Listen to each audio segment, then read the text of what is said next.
Yahoo! Hello, hello, hello mga masters and mga G!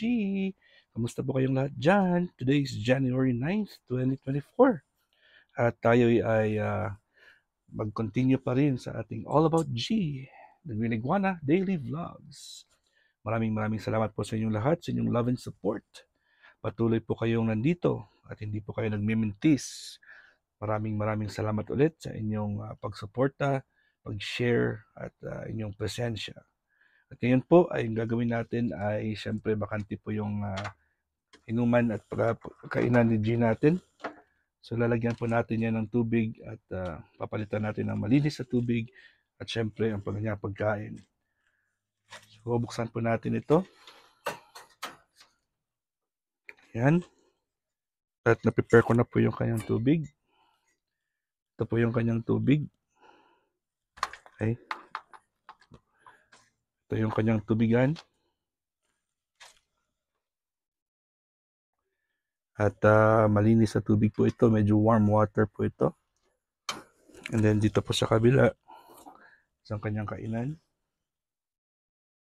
So gagawin natin ngayon ay lalagay po tayo ng kanyang spring mix.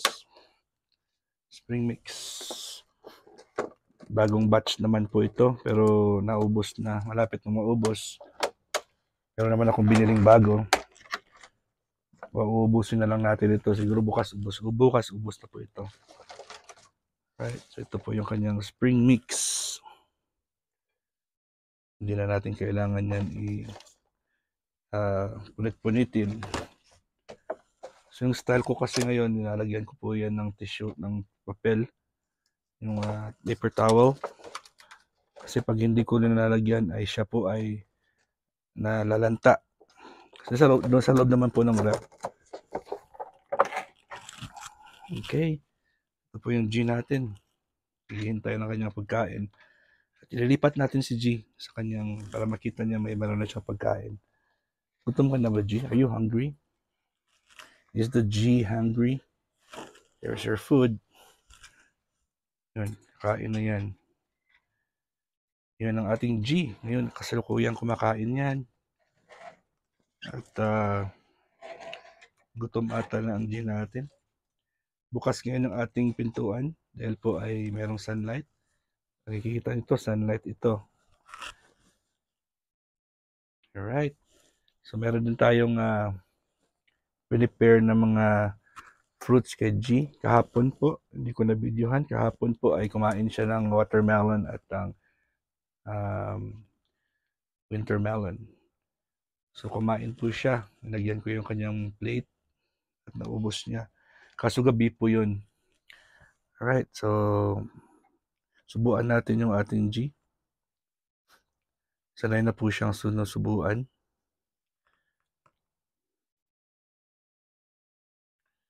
Yun ang ating G, oh. Yun, sanay na yan na sinusubuan ni Daddy. At hanap tayo, kukuha tayo ng fruits.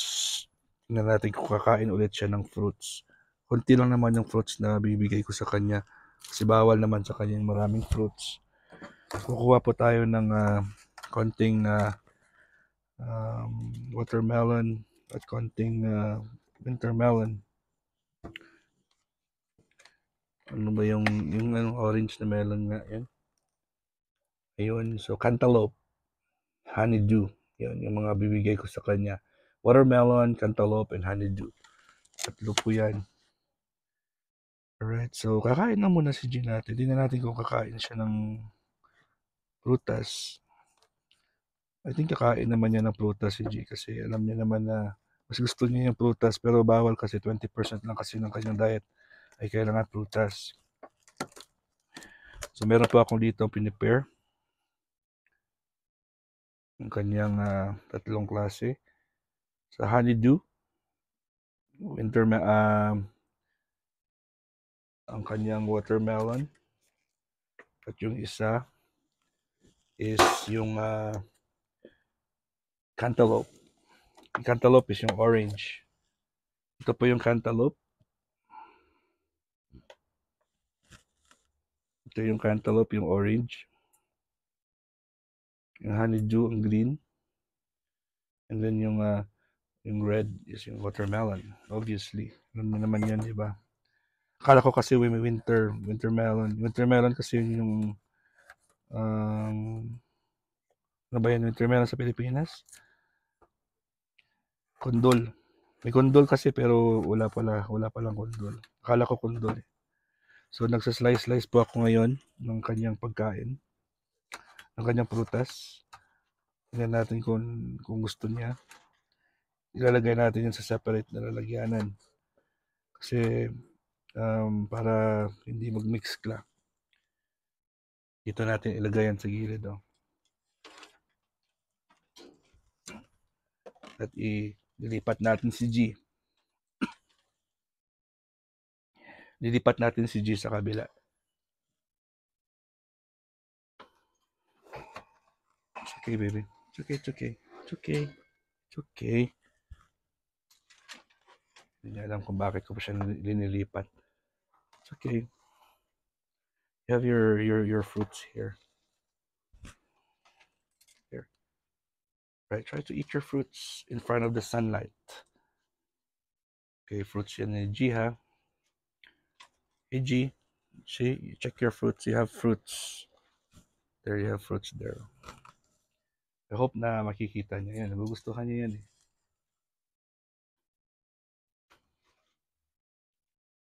Gusto niya kasi yung fruits.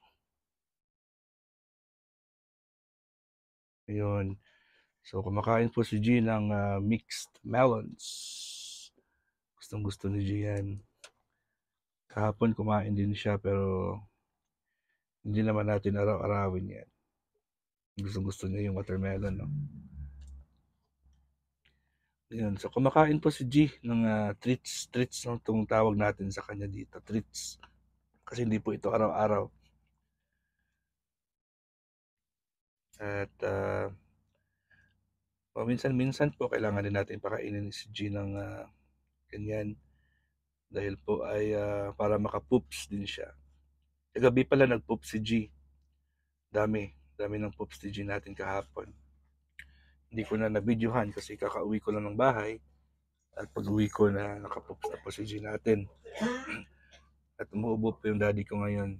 Kaya hindi kami nagtatrabaho. Wala kaming work for 1 week kasi supposed to be pupunta kami ng San Antonio pero hindi kami natuloy dahil po siya umuubo. Ayun. Sige G, continue eating your fruits. Alright, habang po si G ay kumakain ng kanyang fruits, ako po ay mag-spray ng tubig. Mag-mist po tayo. Pag-mist po tayo ng kanyang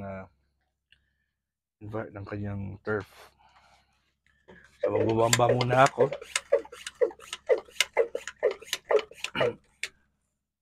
Ayun.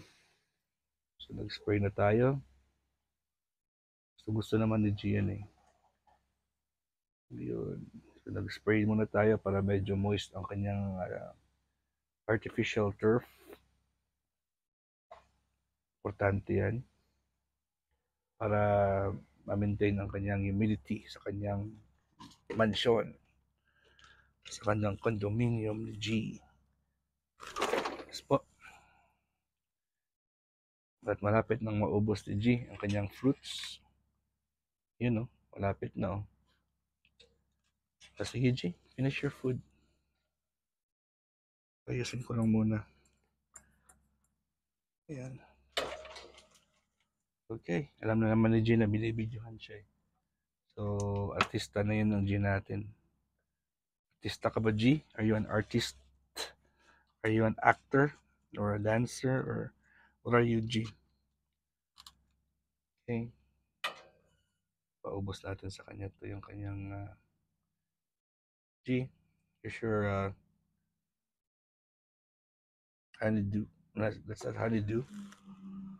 Honeydew is that's honeydew. The green is the honeydew, G. Ayan yun na. Okay. So, kamusta pong lahat? Medyo nawala yung boses ko. Marami akong lininis na sa buong week kasi wala po kaming work. Kaya ako yung nag-general cleaning po sa clinic namin. So, tatandaan nyo, nag-birthday celebration si Ate Ana. Siyempre, kumanta tayo. And then, ng Sunday, ng ating premiere promotion, kumanta din tayo. At hindi po ako nakapagpahinga kasi the whole day, mas mabuti na nga may work kaysa sa walang work. Kasi pag walang work, ay, ayun, nag-general cleaning po tayo. Nag-overhaul po ako ng clinic namin. At dahil po, dahil po 2024 na, ako po yung nag-rearrange. So, inayos ko po yung front desk ko. At syempre, maraming mga junks, maraming mga gamit. Ito, ubos na po. Ayun, ubos ni G yung kanyang fruits. Congratulations, G! Ayun. So, natin ito. Lilipat natin si G sa kanyang gulay. Kasi kakain na naman dapat ng gulay yan. Hindi pwedeng fruits lang. Okay? It's not just fruits, G. You also have to eat your vegetables. Okay? So G is gonna turn around and go back to his go back to his vegetables. Ayan na.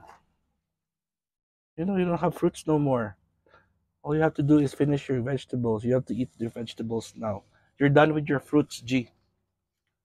You're already done with your fruits. Go turn around. You're gonna be facing your vegetables now. Your fruits are done already. You already finished your food, your fruits. Okay? Ayan si G natin. At kahit may ilaw, ay syempre against the light po tayo. Yun. At naka-on na rin yung ating humidifier. Automatic kasi nag-on yan. So, hindi ko napapatayin yan. So, magpapasalamat rin ulit ako sa inyong lahat dyan. At nandito pa rin kayo. Ilang 1 month na po tayo na all about G, our green iguana. Daily vlogs. Parang nawawala yung boses ko, no? So, ayun, ayaw na ni G. Tara po siya sa kanyang heat rock. Tapos na po siya. Alright, so sa araw na ito ay ako'y babalik pa sa aming work sa clinic namin kasi meron kaming trabaho ngayon, first day of work namin of the year. Kasi hindi po kami nag-open since nag-New Year. Kasi supposed to be alis kami ng January 4 sa San Antonio. So first day of the month, first day of the year namin na work bukas. So Tuesday ngayon pala, ngayon kasi maga. January 9th, our first day of work. So time check, it's 8 o'clock in the morning, 8:30 yung first work namin. Yun, so pinakain ko lang po si G natin at tayo ay pumunta na ng work. Tapos na rin ako maligo. Inuna ko muna yung sarili ko para makapag-vlog po ako dito ngayon para mapakita natin mamaya. Siyempre ito ngayon, ang oras ng alas 6 ng umaga po dyan sa Pilipinas is alas 3 ng hapon po sa akin dito sa El Paso, Texas. So, siyempre advance na yan. Thank you so much sa inyong love and support. At nagpakita lang po ako kung paano bigyan ng prutas ang ating G, our green iguana. Ang kanyang prutas again is ang melon medley, ang tawag dyan. Melon medley bowl. So melon medley bowl. So meron siyang watermelon, cantaloupe, and honeydew. Yun yung kanyang tatlong components ng melon medley. And of course, ang kanyang gulay na spring mix.